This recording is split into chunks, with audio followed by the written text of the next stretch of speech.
So there we were, on the rooftop terrace, sitting across of each other. What he said next broke me into pieces. Kate, you're not a leader.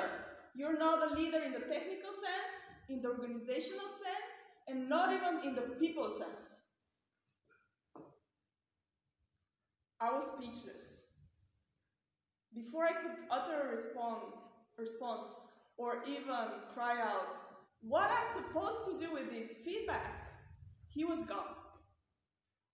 A peer, a colleague, somebody I trusted, and I even liked. What have I done to deserve this punch in the face? A month earlier, I was given one of the biggest assignments in my career. I would say the biggest one. 20 people and 3 months to achieve a project. And I had been working really hard to get here. Good grades at school, the university, the first job, the second job, the career was progressing really well.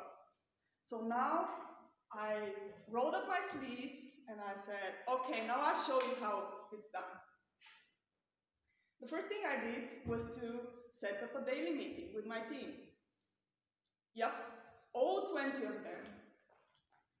Terrible, terrible idea. Not only did they work on separate parts of the project, they didn't really care about what the other 20 people were doing, but they also didn't buy the whole project. Neither did I, by the way.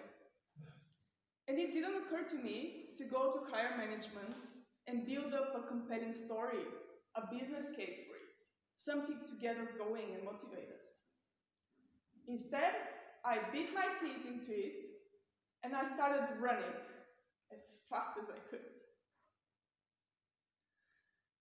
We tried different things, we built a few prototypes, but 1 month down the road, I knew something was wrong. I knew I was not the leader I was aspiring to be.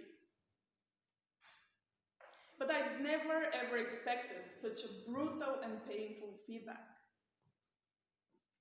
How I was going to go back to my team and work with them and report to higher management.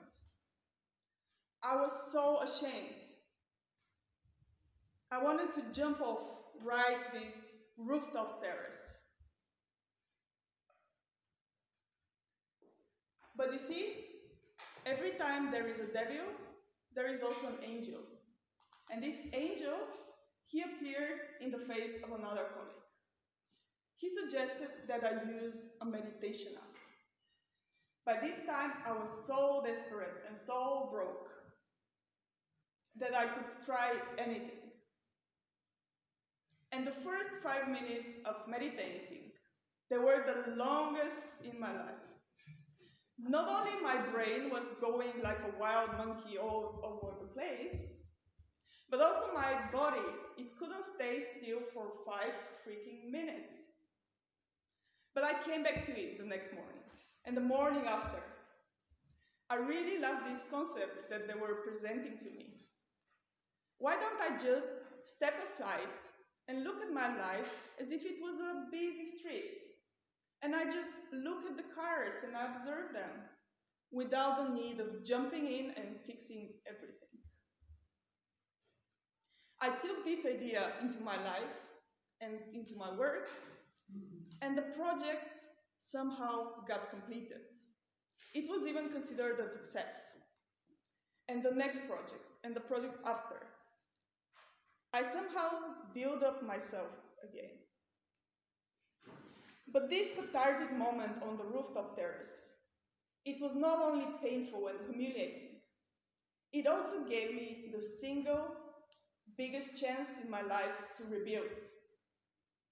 This is when I started to ask myself the questions. Who do I want to be as a person? Who do I want to be as a leader? Do I really want to be a leader? And I'm still pondering on these questions. And for you, I'm sure you have many of these painful moments. And I don't know what they're trying to tell you and where they're going to lead you.